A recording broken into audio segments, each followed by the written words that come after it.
Good day, folks. Welcome to Just Omer. I am Omer Ahern Jr. I am the District 3 Grafton County Commissioner, and this is my try-to-be weekly report to the people of Grafton County, and specifically the people of District 3 here in Grafton County. Encompasses the area from Campton and Warren and over to Canaan and down to Ashland and Bristol and Holderness and Plymouth, of course, and Hebron and all the towns in between, over to Groton and Dorchester and so on, and all those towns in between. And as a county commissioner, I am involved with the workings of the Grafton County government, and specifically the Grafton County nursing home, the Grafton County Department of Corrections, and the Grafton County Farm. And the commissioners meet every Tuesday, every week, except the fifth. If there's a fifth Tuesday in the month, we don't meet. But usually, normally, every Tuesday at 9 o'clock in the morning, the commissioners are meeting up at the county complex on the Dartmouth College Highway up there in North Haverhill. And those meetings are indeed available via Zoom. So if you go to the county website, you can find the link to be able to watch the meeting in progress, and even, there's a chat function, and you can be recognized if you have some questions of the commissioners during the meeting. So yesterday, July 6th, the county commissioners met, and of course we start out every meeting with a Pledge of Allegiance to our nation's flag.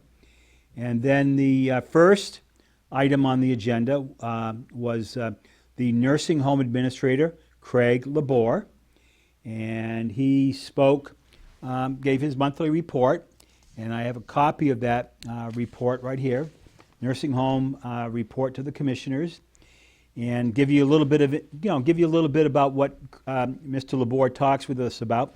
Talks about the census in the nursing home. And right now, as of July 6th, there are 112 residents in the nursing home. 2 are Medicare residents. 85 are Medicaid residents. We have 2 Veterans Administration residents, and actually one of them had come in just the day before. And we have 23 private pay residents in our nursing home. Again, for a total of 112 residents in our nursing home. And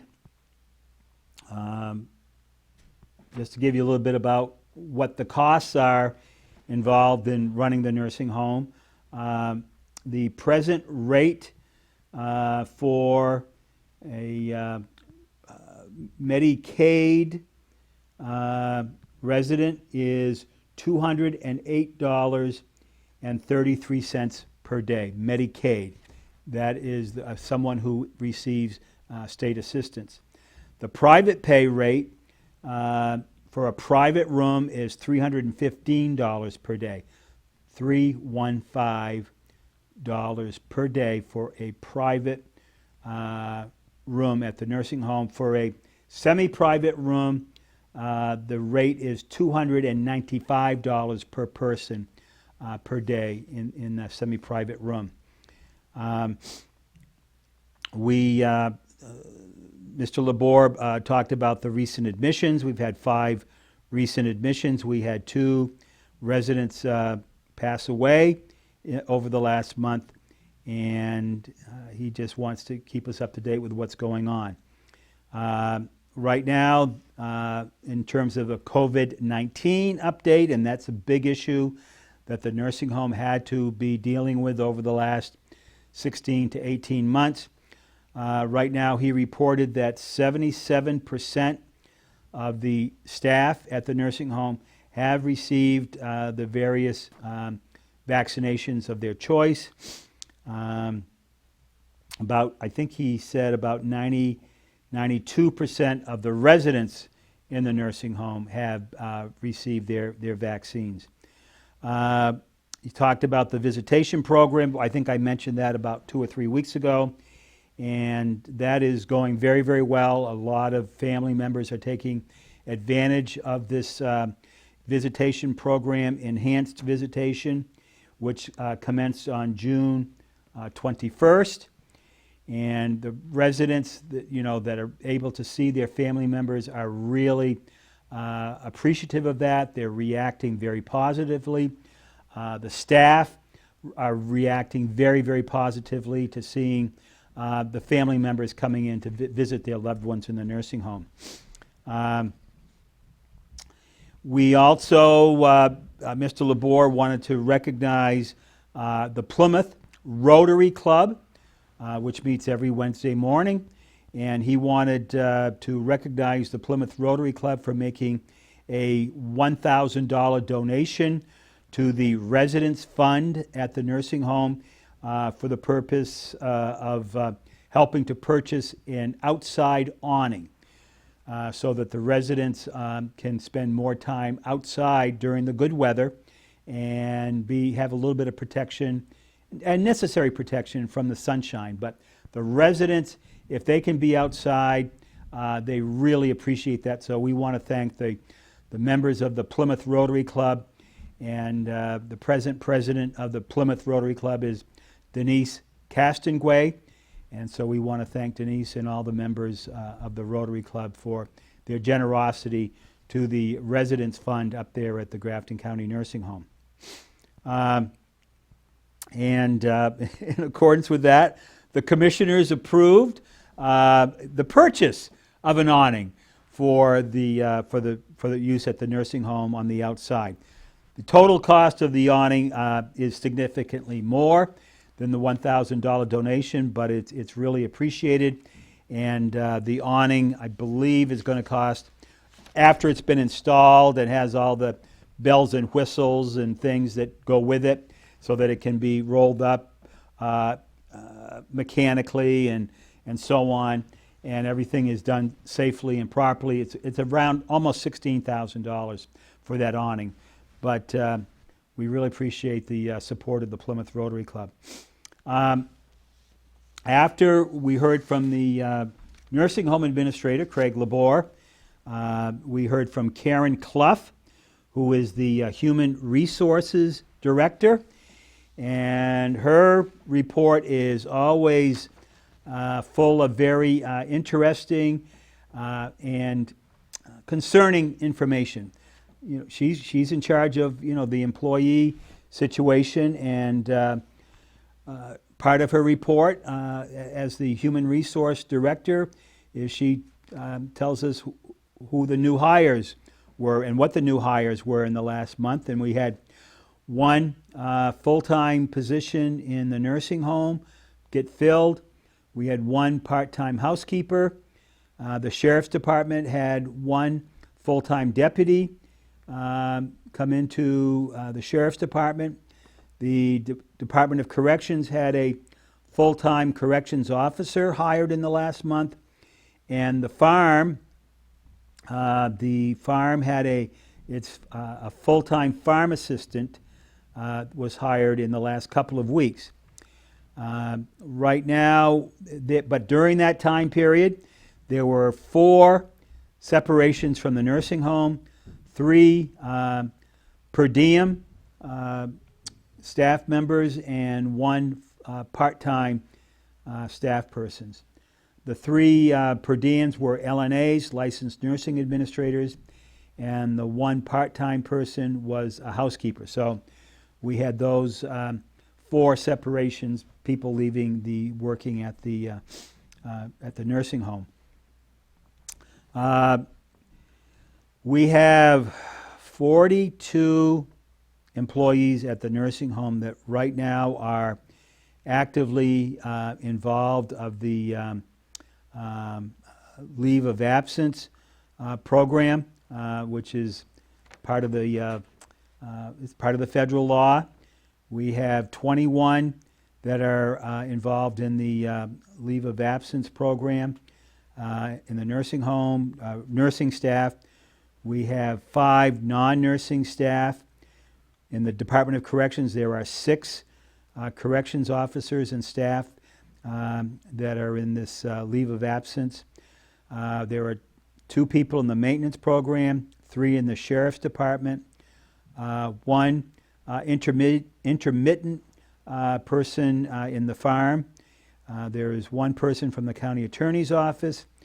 The commissioner's office, there are 2 intermittent folks that are taking advantage of the medical leave of absence program.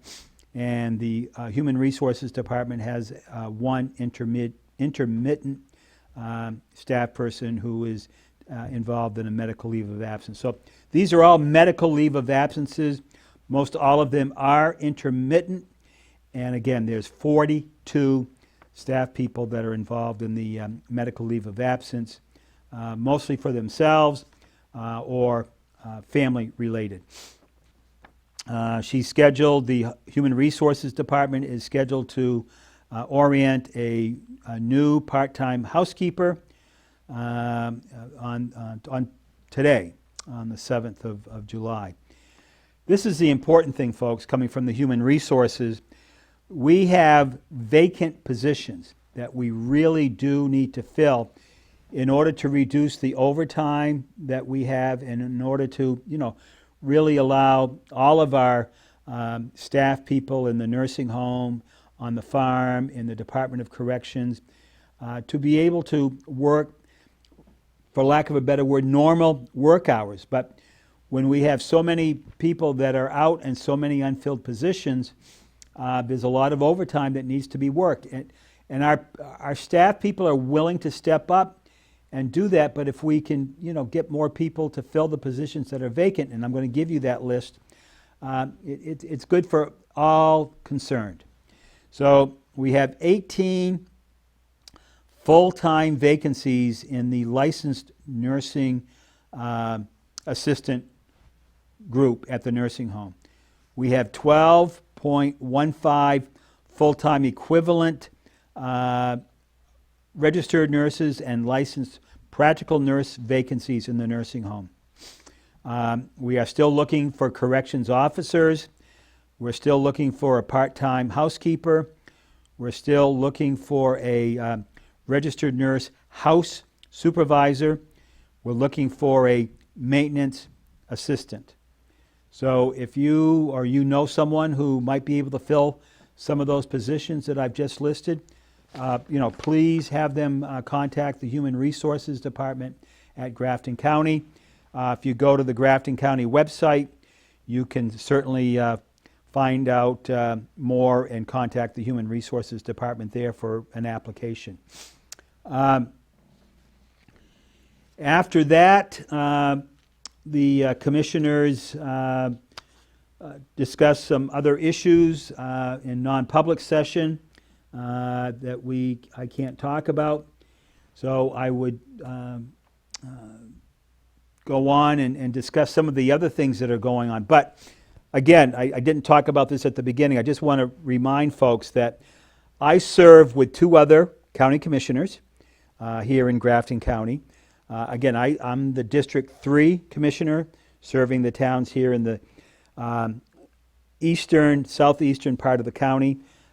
Commissioner Wendy Piper, the District 1 commissioner. She's the present chairperson of the Grafton County Commissioners. She serves the towns of Hanover, Lebanon, and Enfield. And then Commissioner Linda Lauer, the District 2 commissioner. She serves the towns in the western and northern part of Grafton County. And part of my job, I feel, is to make sure that I'm talking with the different departments up there. And so, if I get a chance, I want to go up and talk with some of the department heads. So late last week, I did go up and I talked with the alternative sentencing director, Renee DiPaolo. And she and I had a discussion about how things are going in the alternative sentencing department, the juvenile restorative justice program that the county is involved with. I met a number of the staff people in her office, and the thing is, there are so many needy folks out there that the county serves in one way or another. And the alternative sentencing department is an important part of that. People that run afoul of the law, sometimes rather than have them prosecuted, they are referred to the alternative sentencing department with the okay and the assistance of the county attorney's office. The courts, many times the judges, are appreciative of this and actually support a lot of these referrals. And it keeps people out of the House of Correction and keeps people out of jail. We're dealing with mental health issues. We're dealing with substance abuse issues, alcohol and non-prescription or illegal narcotics and things. So the work that Renee and her staff does there at Alternative Sentencing is very, very important.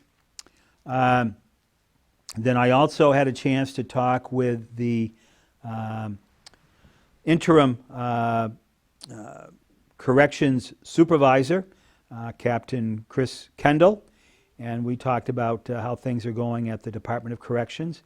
One of the things that is happening is now with the vacating of the lockdown by Governor Sununu, and the courts have now opened up, our census at the Department of Corrections is now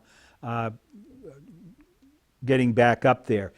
And when we have more inmates that have been sentenced to the House of Correction, that gives us that supply of labor to work on the farm, in the dairy barn, helping to milk the cows and feed the dairy cows in the barn. And I talk with you folks, occasionally, every month at least, about the report we get from the farm. But the inmate labor is very, very important to the farm. And we're trying through Farm Doc to have the inmates in the House of Correction be fed more off of the farm, from the milk products that they help to produce, and the vegetables and fruit and beef and pork and chicken. So we'll be talking a little bit more about that as well. That's under the Farm Doc program that I've been discussing. So I had a chance to, when I was at the Department of Corrections last Thursday, I had a chance to take a look at the kitchen up there, and I noticed that there were some of the female residents of the Department of Corrections who were working in the kitchen. And the head chef up there, Sean Keith, she reported that one of the ladies that had worked in the kitchen was thinking about going into the culinary arts as a result of her being a resident in the female wing of the correctional facility up there in North Haverhill, but having worked in the kitchen, in the dietary department, helping to prepare meals for all of the inmates in the Department of Corrections, and working under Chef Keith, she said, I think I can, improve my life and get involved in the culinary arts. So we do have some successes. And this is part of what we're trying to do at the Department of Corrections, is correct. Some of these folks that are sentenced there, they're pretty tough individuals, but part of what we try to do at the Department of Corrections is through working on the farm, through working with maintenance, through working in the vegetable gardens, through working in the kitchen, through the community outreach programs that Sergeant Griffin is involved in. Sometimes you'll see inmate crews, that's the community service group. They may be painting some of the public buildings in your community, or cleaning up a cemetery, after winter is over. They've helped to paint some of the Grange buildings here. They were helping to paint the Lower Interville Grange, I think 3 years ago. They helped to paint the Baker River Grange in Rumney a couple of years ago. And again, you'll see them out. They helped to prepare some of the area around the new Veterans Monument in Wentworth about a year ago. So again, these are opportunities for these young people who have been incarcerated to learn that there are better things that they can do with their life than getting into trouble with the law. So again, we're trying to do some good things in the Department of Corrections. Yesterday, Tuesday afternoon, after the commissioners' meeting was over, I got a chance to go in and talk with the county forester, James Frome. And part of Jim's job as the county forester is to maintain the county woodlands. We have about 750 acres of woodlands up there in North Haverhill. And Jim feels that we can do a timber cut this year to help bring in some much needed revenue to help kind of reduce the county tax load a little bit. So we talked a little bit about that. We talked about farm dock and where the inmates can hopefully help out with doing some of the work out in the woods and still keep everybody safe, but maybe teach them some of the ways to work in the woods in a safe manner. So we talked about two-person cross-cut saws, and anyway, sometimes Commissioner Ahern has some interesting ideas, and sometimes he'll float the ideas, and sometimes they work, and sometimes they just drop right out of sight. But everybody's always interested in talking with Commissioner Ahern about his ideas, and I really appreciate the good work that Jim Frome does. So if you own a woodlot of any size and you have questions about what you can do with your woodlot, do you want to maintain it more for wildlife purposes, or do you want to maintain it for cutting firewood or growing timber and harvesting timber? Give a call to the UNH Cooperative Extension Office up there in North Haverhill. Again, if you go to the county website, you can find that phone number. And Jim Frome, part of his job is to go out and talk with landowners about their land. So Jim is a good person to talk with, and I think you'll find what he has to say very, very interesting. One other important item that I want to bring to your attention, the full Grafton County delegation met on Monday, June 28th, last week, and they did pass a budget, a county budget for fiscal year 2022. The fiscal year started on July 1st. And they made a few more changes to the county budget. They decided to fund 3 programs that the commissioners had believed should not be funded as being in the best interest of all concerned. But the delegation, which has the final say on the county budget by statute, they decided that they would fund 3 of those. 2 agencies and a social service, an economic development corporation with taxpayer money.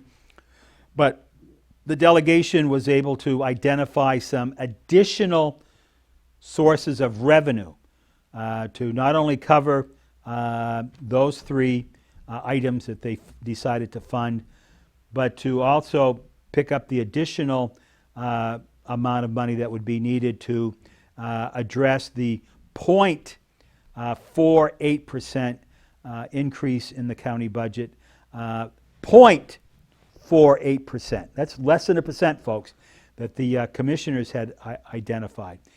And to make a 0.48% increase in the county tax rate, the delegation in passing the budget the way they did, there is going to be a zero increase in the county tax rate.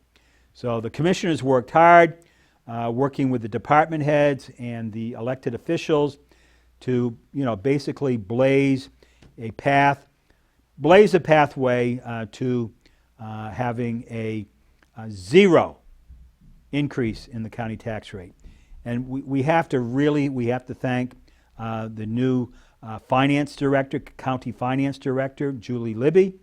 We have to thank the good work of the new county business administrator, Andrew Dorsett. And again, we need to thank the good work of the various department heads, Renee DiPaolo at Alternative Sentencing, Brent Ruggles at the Information Technology, Tom Elliott, the Superintendent of the Department of Corrections, Craig Labor at the Nursing Home, Jim Oakes at the Department of the Maintenance Department, Grant, not Ruggles, Grant Nelson, the farm manager.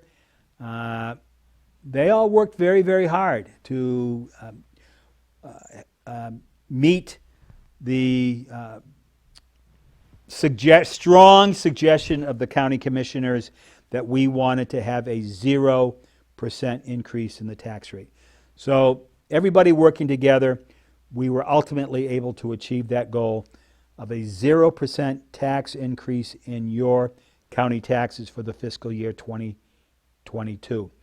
And that's something that we can continue to work on as we go forward. Watch our spending. We're looking very closely at what we can do with the IT department, the Information Technology department. We're certainly looking at FarmDoc, which again, FarmDoc is really nothing new. It's just going back in time to doing what was done, you know, in the 1870s when the counties were first set up with a county nursing home, a county jail and house of correction, and a county farm, to basically feed the inmates in the house of correction, to feed the residents in the nursing home, feed them off the farm with the land that's there, the cows and the pigs and the chickens and turkeys that can be there, and the vegetables. So we're not growing as many vegetables this year is because earlier in the year when we had to make the decision about, when the commissioners had to make the decision about what they would be planting in the gardens, the vegetable gardens, there was just not enough labor available in the Department of Corrections. So it was decided to just go with planting potatoes, winter squash, sweet corn to feed into the inmates, and then of course the hay and the corn silage, cow corn, to feed our cows. And mostly we have Holstein cows up there, and we have a few Guernseys and a few Jerseys. And we still have chickens, and we have eggs that we feed into the nursing home and feed into the Department of Corrections. But the purpose of FarmDoc is to find more sources of revenue for the county and to feed the residents in the nursing home and in the Department of Corrections without competing with any local farmers or ag enterprises. The county is not here to compete with our residents, with our local people. And again, I want to thank Howard Hatch and Hatchland Dairies for them being such a good neighbor to the county farm and the county operations over the years. And again, Howard, I want to thank you for what you do. So, I'm Omer Ahern Jr. I'm the District 3 County Commissioner. I want to thank the public access, the Pemmy Baker Public Access for allowing me this opportunity to do Just Omer. You can reach me at my office where I do have voicemail. 764-6024 is my phone number, 764-6024. My email is omer.ahern.jr@gmail.com. So I can be reached either by phone or by email. And I'm told that I also have a website out there. But websites are not my strong point, but I have some folks evidently out there that are helping me with that. So again, I want to thank PBTV for hosting me. You guys are great. Thank you. I want to thank the other two commissioners and thank the delegation. And I thank you folks out there for being good stewards. And at this point, I want to say, God bless the United States of America. God bless the great state of New Hampshire. Live free or die. And thank you, folks.